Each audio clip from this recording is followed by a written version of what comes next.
Okay, after you watch the video of perlite cone and quartering, you can see that the bulk sample of perlite from several kilograms is now reduced into smaller amount so that it is suitable for it to be brought to the chemical analysis, because chemical analysis only need several grams to be sample prep further. Okay, now I will explain to you how to do cone and quartering at the exact procedure. Okay, before that, whatever you have as your solid sample, first you have to crush, pulverize, grind and make it into a powder form. Okay, if you have for example sludge, wastewater sludge, okay, it is gooey and it contains different size of sludge, you have to grind it, blend it, and then you dry. Once it's dry, it is easier for you to gather the material into a cone like this. Okay, so when it is a cone, that's where the name comes in, cone, and then you flatten, divide into half, and then you quarter it. That's what we call it as cone and quarter.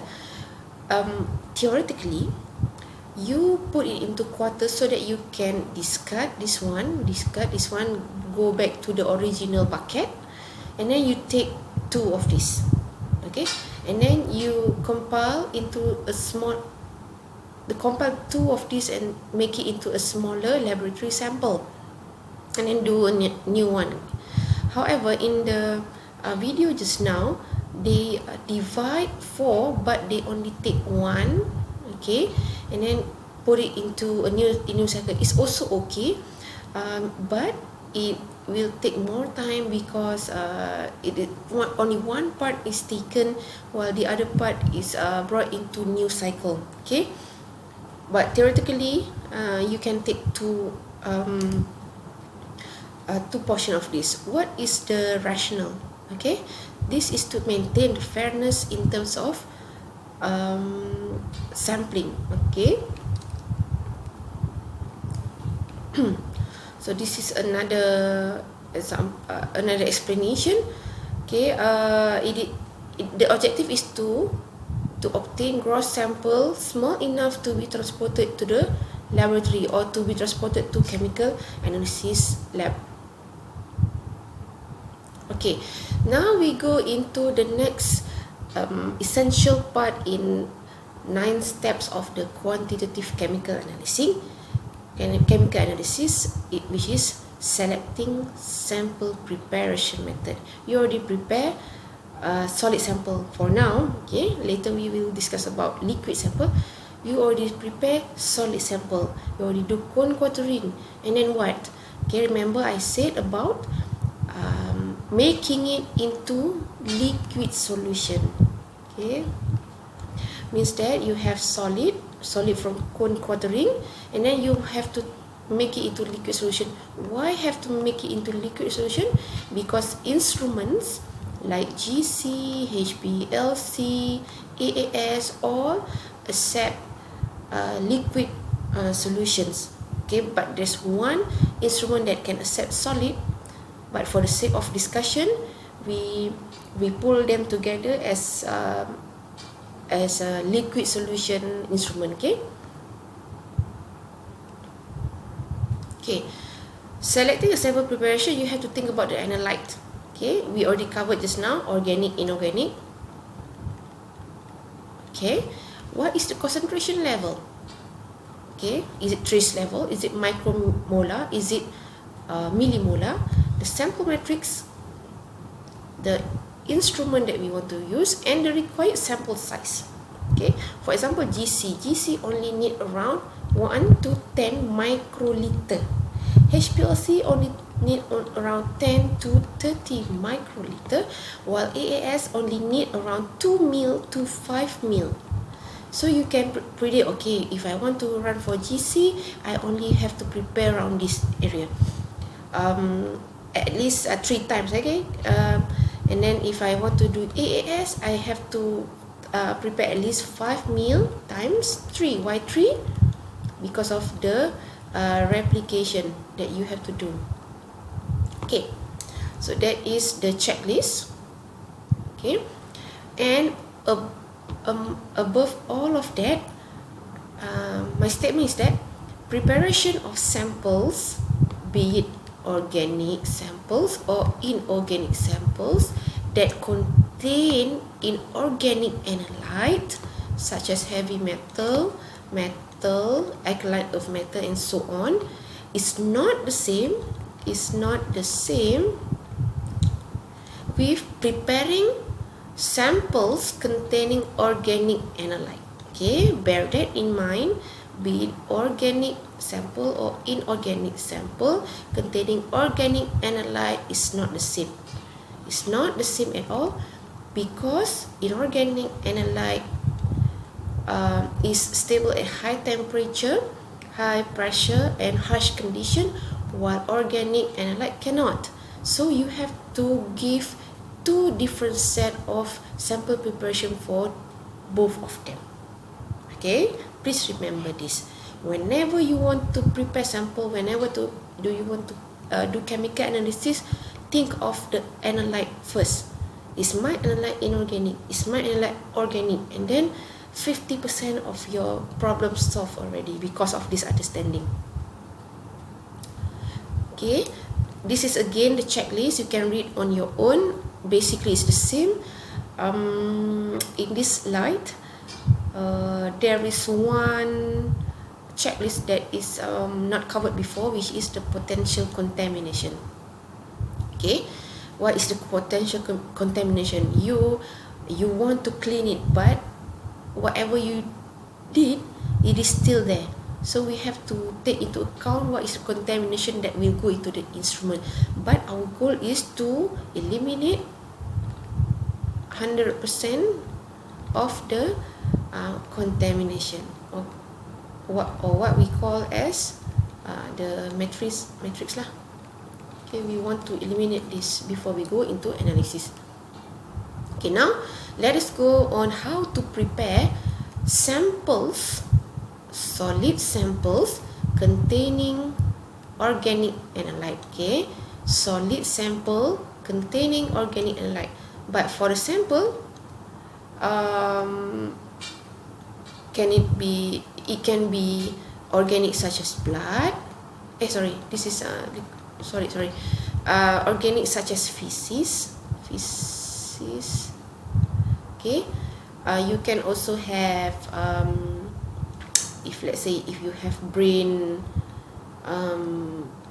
of the disease, you want to do chemical analysis, for example. And you can also have inorganic sample, okay, such as eggshell.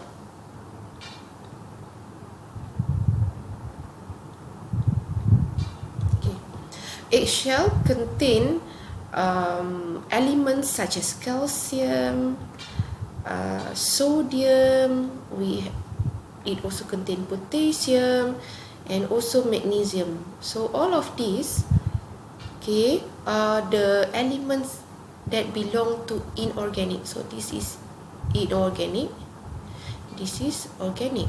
Okay, it doesn't matter if your sample is organic or inorganic. The one that matters are the analyte. Okay, what do you want to see inside your sample? For example, in feces, do you want to see the concentration of amphetamine, for example? In brain, do you want to see the concentration of any antidepressant drugs, residual of it? Okay, so how to prepare sample containing organic analyte? Only 2 methods available so far. Okay, Soxhlet extraction or solid liquid extraction. Solid liquid extraction, we have the conventional one using up to 10 to 100 ml of solvent, While nowadays, people are doing micro SLE, whereby they are only using very a tiny amount of solid sample using very small amount of organic solvent. For example, between 10 to 100 microliter. That's why we have microliter over here. Usually this is preferable, okay, but it's also okay to do this a higher solvent, but you have to think on how to discard the solvent later. Okay, while salt slag extraction is using apparatus and solvent. Okay, this one is using solvent and normal lab apparatus only. Okay, let us see how to do both of these. Let us see on SLE first. Okay, I'll show you the SLE.